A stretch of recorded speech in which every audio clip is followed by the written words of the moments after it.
The awakening signal. The deep space research vessel Horizon drifted silently at the edge of the solar system, its sensors extended like curious fingers into the vast darkness beyond. Captain Mira Chen stood on the observation deck, her dark eyes reflecting the distant stars as she sipped her coffee. After 15 years in space, she still found the endless void beautiful, though most of her crew complained about the isolation. "Captain, we've picked up something unusual." Lieutenant Marcus Ray's voice crackled through the comm system, breaking her moment of peace. "Define unusual, Lieutenant," Mira responded, already moving toward the bridge. "A signal, ma'am. Unlike anything in our databases, it's structured, deliberate." The bridge hummed with nervous energy when Mira arrived. Her crew of 12, Earth's brightest minds in astrophysics, xenobiology, and deep space communications, had gathered around the central console, faces illuminated by holographic displays. "Show me," she ordered. Dr. Eleni Stavros, the ship's chief science officer, gestured to the main screen where a pattern of pulses flowed across the display. "It started approximately 43 minutes ago. At first we thought it was background radiation, but the pattern is too consistent." "Origin?" Mira asked, studying the wavelengths with growing concern. "That's what's troubling," Eleni replied. "It's coming from the Boots Void, a section of space that should be empty."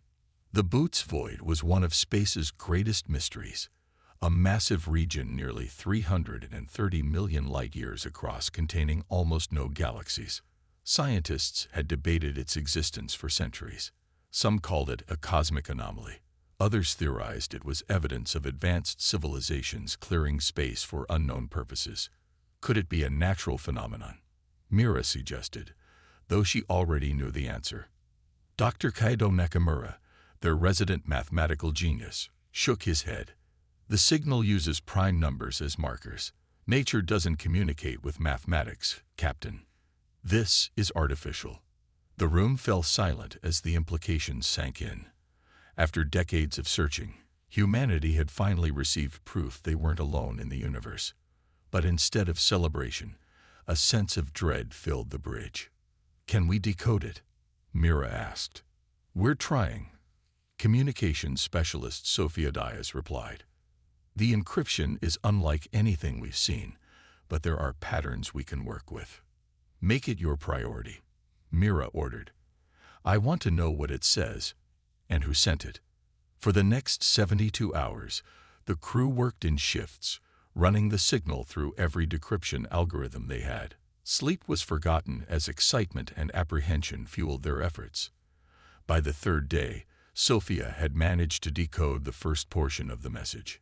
"Captain, you need to see this," she called, her voice tight with tension. Mira leaned over Sophia's shoulder, reading the translated text on the screen. The message was simple but chilling. "Earth is targeted. DRXIANSAP Prepare or perish." Could it be a hoax? Lieutenant Ray asked, voicing what everyone hoped. Dr. Nakamura pointed to another section of data. "There's more. Coordinates, specifications, tactical information.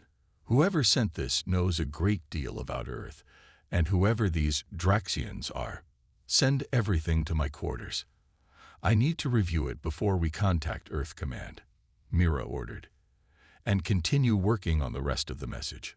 In her private quarters, Mira studied the decoded information with growing alarm. The signal contained detailed specifications of what appeared to be warships, massive vessels with weapons capabilities far beyond Earth's defenses. The coordinates indicated a fleet approaching from the outer edges of the solar system, moving at speeds that defied Earth's understanding of physics. Her hand trembled slightly as she opened a secure channel to Earth Command. After a brief delay due to the distance, General Harris's weathered face appeared on her screen. "Captain Chen, this better be important. Do you know what time it is here?"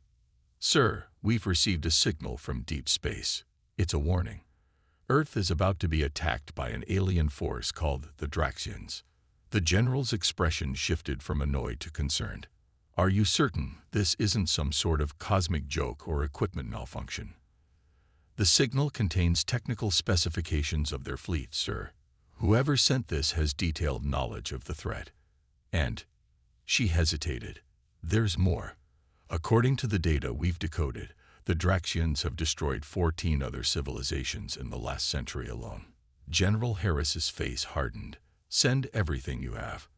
I'll convene the Defense Council immediately. In the meantime, the transmission suddenly cut off as the horizon shuddered violently. Alarms blared throughout the ship. Captain to the bridge. Emergency. Lieutenant Ray's panicked voice came through the comm. Mira raced to the bridge, grabbing handholds as the ship continued to shake. When she arrived, chaos greeted her. Warning lights flashed across every console, and through the main viewport, she saw something that stole her breath. A massive ship had emerged from what appeared to be a tear in space itself. The vessel was unlike anything humanity had ever built. Sleek, dark, with pulsing energy patterns along its hull. It dwarfed the horizon by at least 50 times. Status report. Mira demanded, taking her command chair. Unknown vessel appeared without warning. Lieutenant Ray responded. Our sensors didn't detect its approach until it was already on top of us. We're being scanned. Shields. Operational, but at only 30% capacity. Whatever they're using is draining our power. Mira made a quick decision. Prepare for emergency jump. Get us out of here. But Captain, Dr. Nakamura protested. The data. We haven't finished the decryption. We won't be able to deliver any data if we're destroyed. Mira shot back. Lieutenant Ray, set course for Earth, maximum speed. Before they could engage engines, a beam of blue energy shot from the alien vessel, striking the horizon's port side. The ship lurched violently, throwing crew members to the floor. Consoles exploded in showers of sparks. Direct hit to the engine room. The tactical officer shouted over the alarms. Jump drive is offline. Mira gripped her chair, mind racing.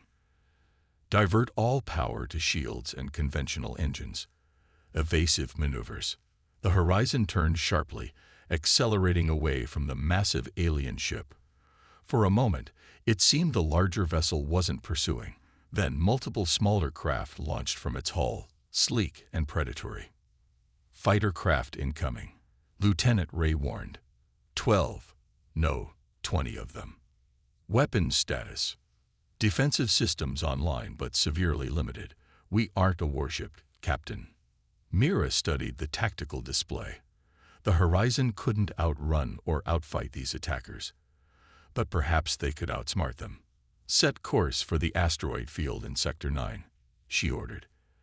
And prepare the research probes. All of them. Understanding dawned on Lieutenant Ray's face. Using them as decoys. Exactly. Program them to emit the same energy signature as the horizon and launch in different directions once we reach the asteroid belt. As they approached the dense field of space rocks, the alien fighters closed in. The ship shuddered again as a glancing blow struck their aft section. Hull breach on Deck 3. Someone shouted. Emergency bulkheads engaged. Launch the probes now. Mira commanded. Dozens of small research probes shot away from the horizon, each programmed to mimic the ship's energy signature. Simultaneously, Mira ordered the horizon to power down all non-essential systems, reducing their profile as they slipped between two massive asteroids. The gambit worked. The alien fighters split up, pursuing the decoys in different directions while the horizon remained hidden. For 40 tense minutes, they waited in silence, watching as the fighters searched the asteroid field. They're withdrawing, Lieutenant Ray finally reported, returning to the main vessel. The crew's relief was palpable but short-lived. Sophia's console suddenly lit up with new data. Captain, we're receiving another transmission. Same source as the warning, but it's being broadcast directly to us this time. Put it through, Mira ordered. A series of mathematical equations appeared on screen, followed by text in multiple Earth languages. The DRAXIANS HFY and you sooner than anti-Sci-Fi. You must return to Earth immediately. We are sending GMP coordinates that will be IPASS, their DTTCTIO and G-Ride. Your species survival depends on the knowledge you carry. Dr. Nakamura verified the jump coordinates. These would take us directly to Earth's orbital defense perimeter, bypassing our standard approach protocols. But Captain, the mathematics behind this jump suggestion, it utilizes principles we haven't even theorized yet. Can we make the jump with our damaged engines? Mira asked. Chief Engineer Torres spoke up from engineering. If we reroute power from life support and artificial gravity, maybe. It'll be rough, but possible. Mira didn't hesitate. Do it. We need to warn Earth. The journey back was harrowing. With life support systems at minimal levels, the crew wore thermal suits and oxygen masks. Gravity failed entirely in 3 sections of the ship. But against all odds, the horizon emerged from its jump precisely at the edge of Earth's defense perimeter. They were immediately surrounded by Earth Defense Force vessels, weapons locked on their position, until Mira identified herself and declared an emergency. Within hours, she and her senior officers were standing before the Global Defense Council in their Geneva headquarters. "Let me understand this correctly," said Chairman Okafor, her voice skeptical. "You received a warning from an unknown alien species about another hostile alien force called the Draxians. You were then attacked by what you believe were these Draxians and escaped using jump coordinates provided by this mysterious benefactor." "That's correct, Madam Chairman," Mira confirmed, "and the data we recovered confirms it. The Draxians have destroyed multiple civilizations across this arm of the galaxy. Now they've set their sights on Earth." "For what purpose?" General Harris asked. "Resources, territory." Dr. Eleni Stavros stepped forward. "Based on the information we've decoded, the Draxians are a species that views all other intelligent life as a threat to their own evolution. They don't conquer, they exterminate." The council chamber erupted in concerned murmurs. Admiral Chen, no relation to Mira, raised his hand for silence. "If what you're saying is true, how long do we have before this threat reaches Earth?" Dr. Nakamura activated a holographic display showing the solar system. "We've calculated their approach speed based on our encounter. At their current velocity, the main Draxian fleet will reach Earth in approximately 6 months. 6 months to prepare for an invasion by a technologically superior force." Minister Volkov scoffed. "Impossible." "Not necessarily," Mira countered. "Whoever sent us the warning seems to want to help." The last part of their message, which we decoded during our return journey, mentioned technology they're willing to share, technology that could help us defend ourselves. She gestured to Dr. Nakamura, who displayed another set of coordinates and complex schematics. "These are plans for weapons and defense systems beyond our current capabilities, along with coordinates to a location within our own asteroid belt. The message indicates that a cache of materials and additional information has been hidden there, waiting for us to find it." The council sat in stunned silence, absorbing the implications. Humanity wasn't just facing an existential threat. They were being offered a chance to fight back by an unknown ally. Chairman Okafor finally spoke. "If these Draxians are as advanced as you suggest, even with this new technology, what chance does Earth stand?" Mira looked around the room at the leaders of humanity, seeing fear in their eyes, but also determination. "I don't know," she admitted, "but the message ended with something I think we should all consider. It said, 'We have watched your species overcome insurmountable odds throughout your history. Your adaptability, creativity, and determination make you unique among sentient life. If any species can defeat the Draxians, it is humanity.'" A strange calm settled over the room as her words sank in. For the first time in human history, Earth would unite against a common enemy, not out of fear, but out of a determination to survive. "Very well," Chairman Okafor declared. General Harris, assemble a task force immediately to investigate these coordinates in the asteroid belt. Admiral Chen, begin preparations for Earth's defense.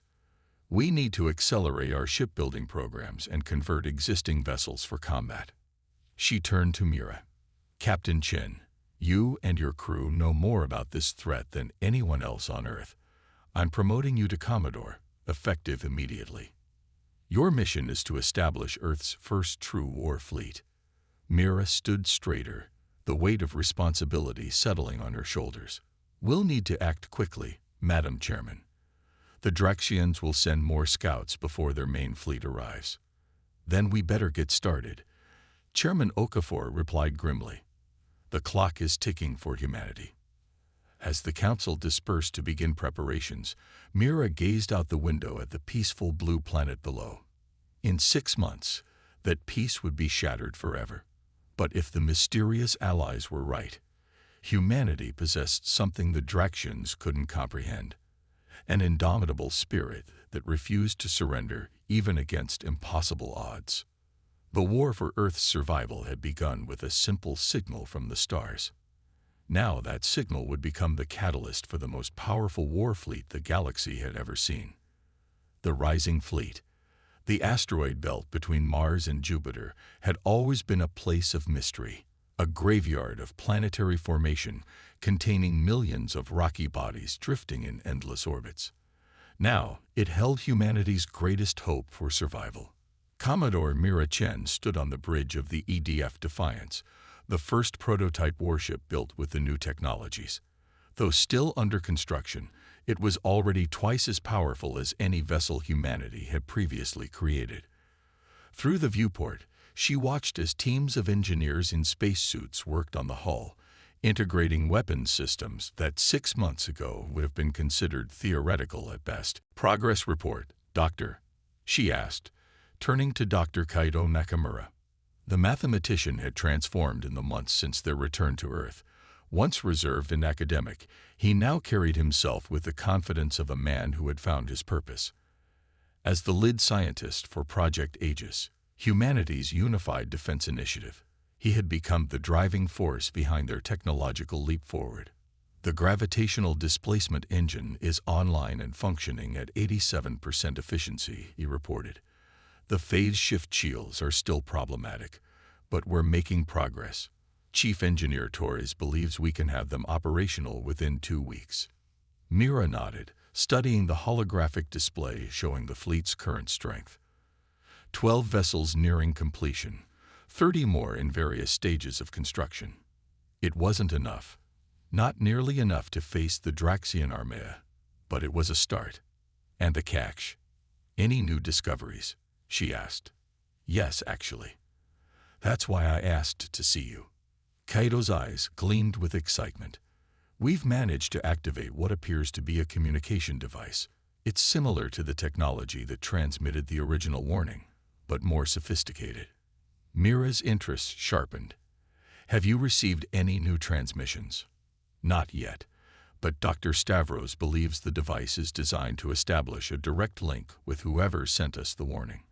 If we can communicate with them, we might gain valuable intelligence about the Draxians, Mira finished. Take me to it. They traveled by shuttle to Research Station Omega, a facility hastily constructed within a hollowed-out asteroid where the mysterious catch had been discovered. Security was tight. The station's existence was known only to those directly involved in Project Aegis. Dr. Eleni Stavros met them in the main laboratory, her normally immaculate appearance showing signs of exhaustion. Like everyone involved in the project, she had been working nearly around the clock. Commodore, thank you for coming so quickly, she said, leading them to a sealed chamber at the back of the lab. We've made significant progress with the device. Inside the chamber, a metallic sphere approximately 1 meter in diameter floated motionless above a specially designed platform. Its surface was etched with intricate patterns that seemed to shift and change as Mira watched. It's beautiful, she murmured. And incredibly advanced, Eleni agreed. The technology integrates elements of quantum communication, allowing for instantaneous transmission across vast distances without the limitations of light speed. "Have you determined how to activate it?" Mira asked. "That's the fascinating part," Kaito interjected. "It seems to respond to thought patterns.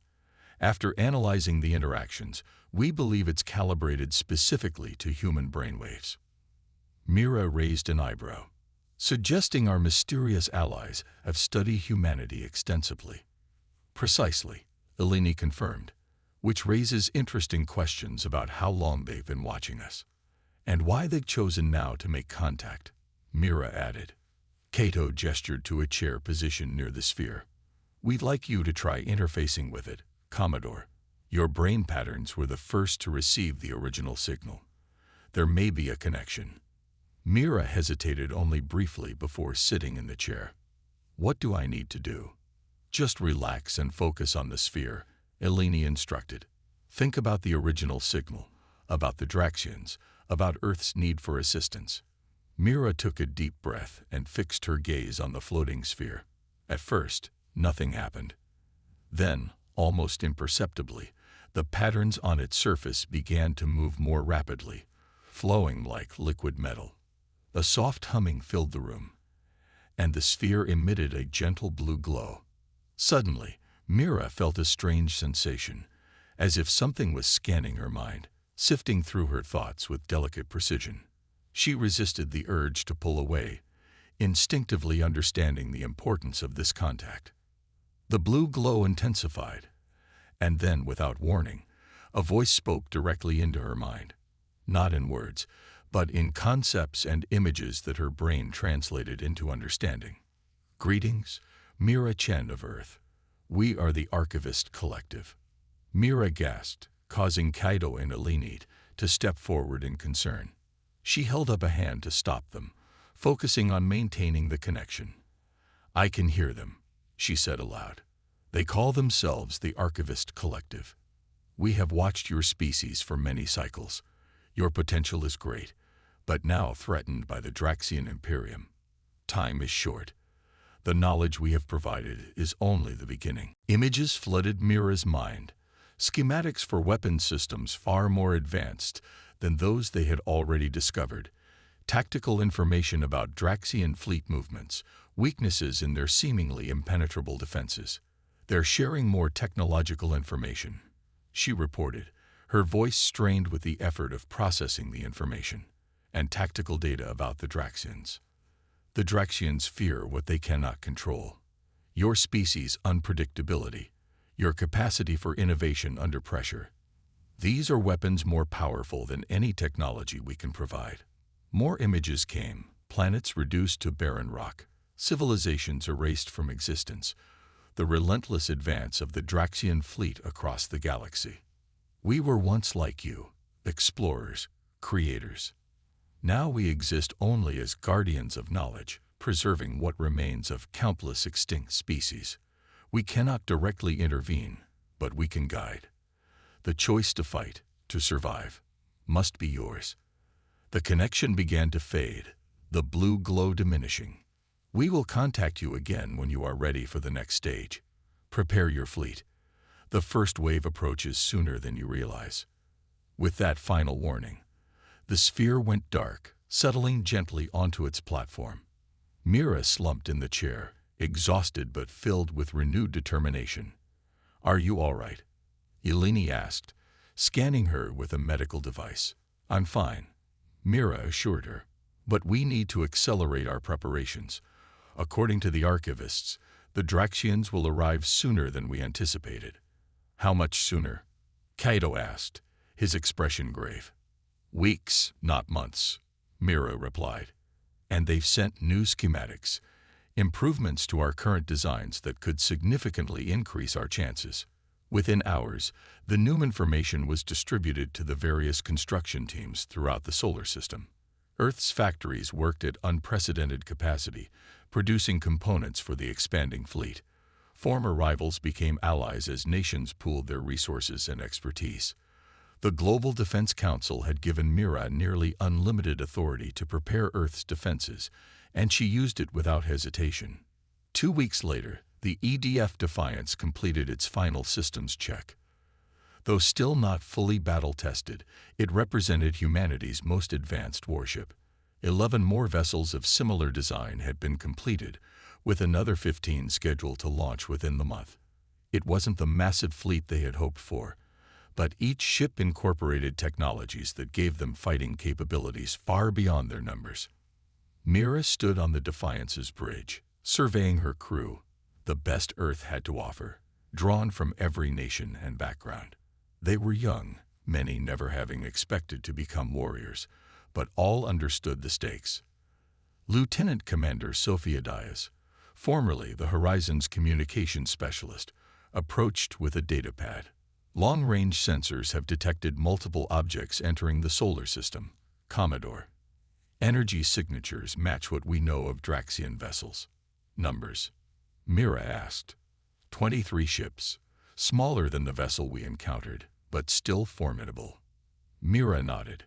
A scouting force, just as the archivists predicted. They're testing our defenses before committing their main fleet. Your orders, ma'am. Mira turned to the tactical display. Alert all fleet vessels. We'll intercept them beyond Mars orbit. Keep the fighting as far from Earth as possible.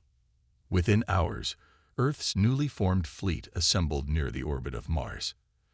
12 warships of the Defiance class, accompanied by 30 smaller vessels repurposed from Earth's pre-existing space fleet. Against 23 Draxian warships, they were still outmatched in both numbers and raw firepower. But Mira had a plan.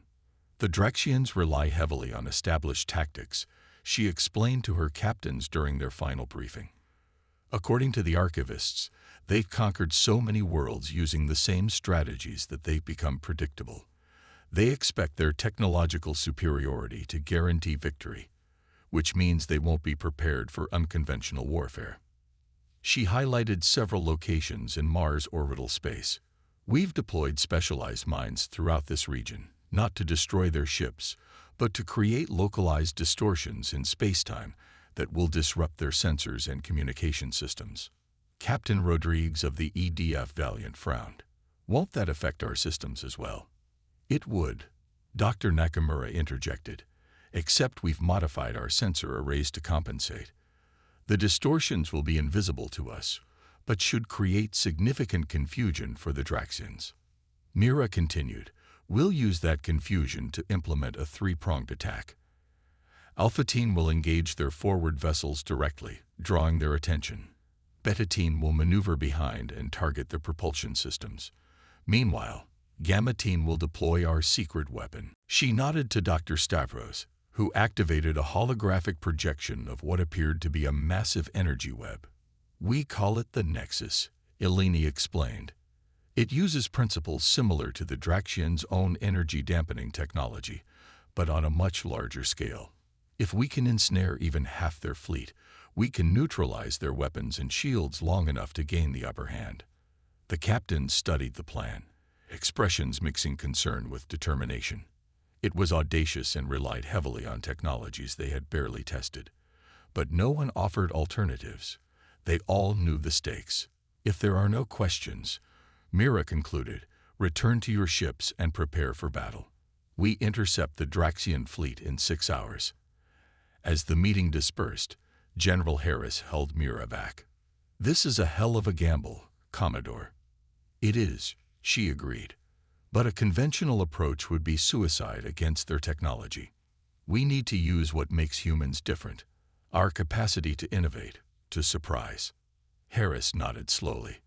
I've ordered the evacuation of all civilian populations from Earth's moon and orbital habitats.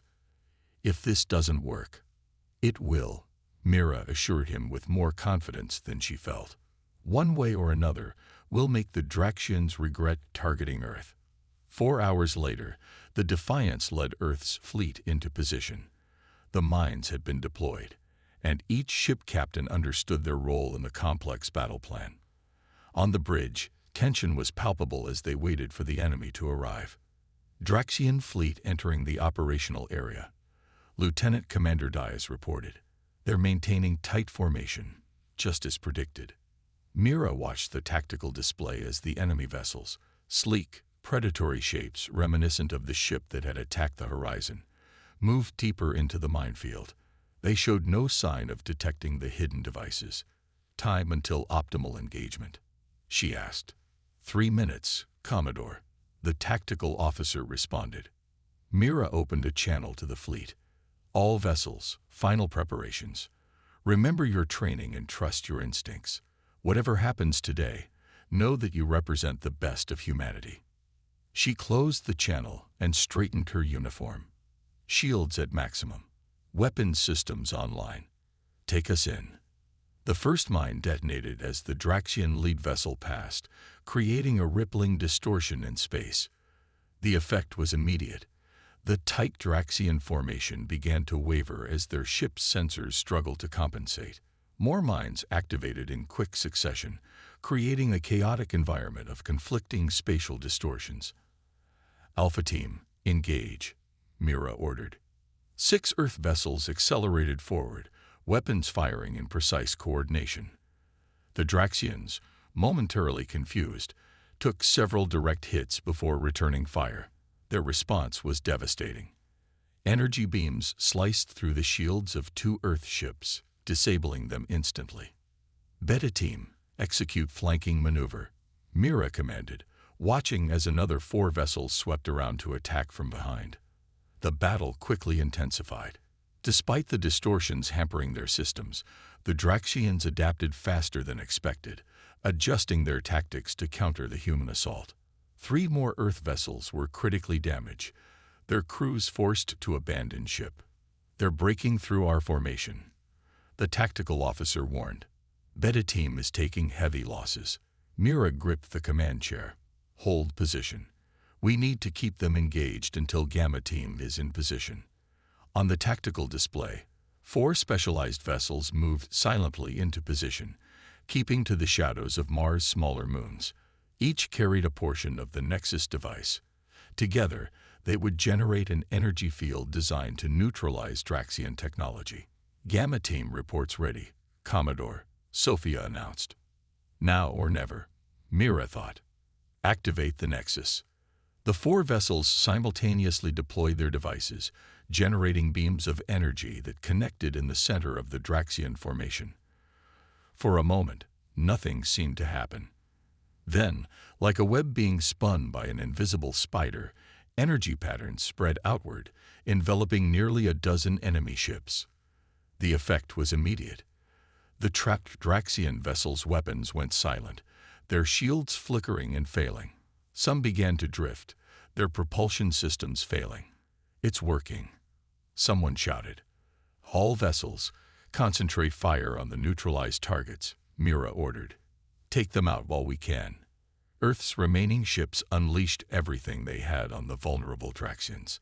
Explosions blossomed in the darkness as vessel after vessel succumbed to the concentrated assault. But the victory was short-lived.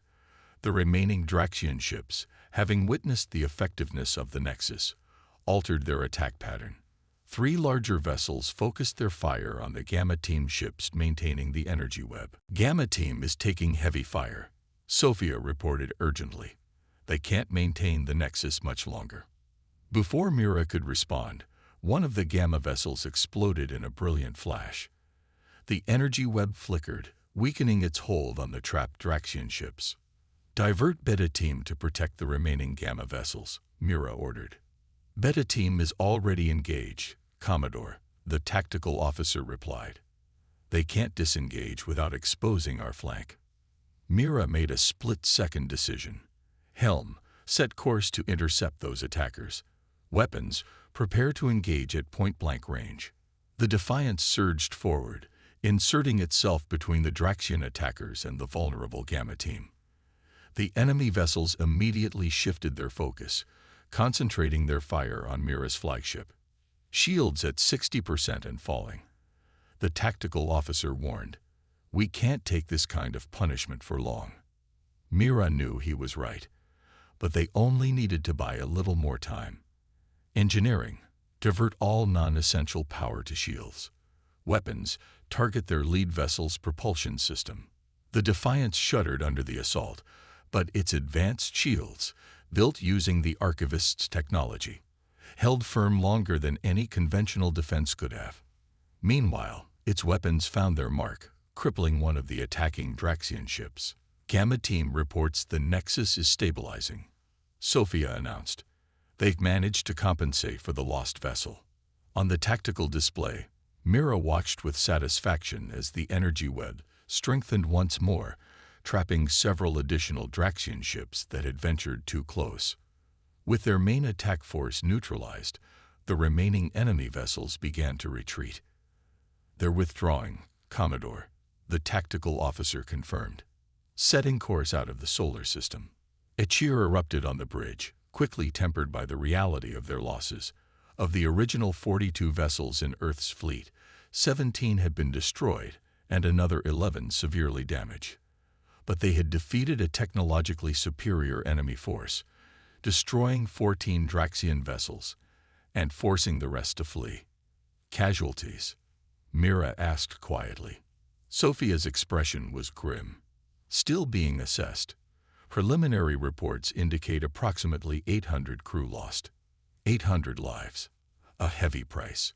But against an enemy that sought humanity's extinction, it was a necessary sacrifice. Send recovery vessels for survivors," Mira ordered, "and prepare a full damage assessment. The Draxians will return, and in greater numbers." In the days that followed, Earth celebrated its first victory against the alien threat. The battle footage, broadcasted globally, transformed fear into determination. Volunteer numbers for the fleet tripled overnight, and production of new vessels accelerated. 1 week after the battle, Mira stood before the Global Defense Council, delivering her report.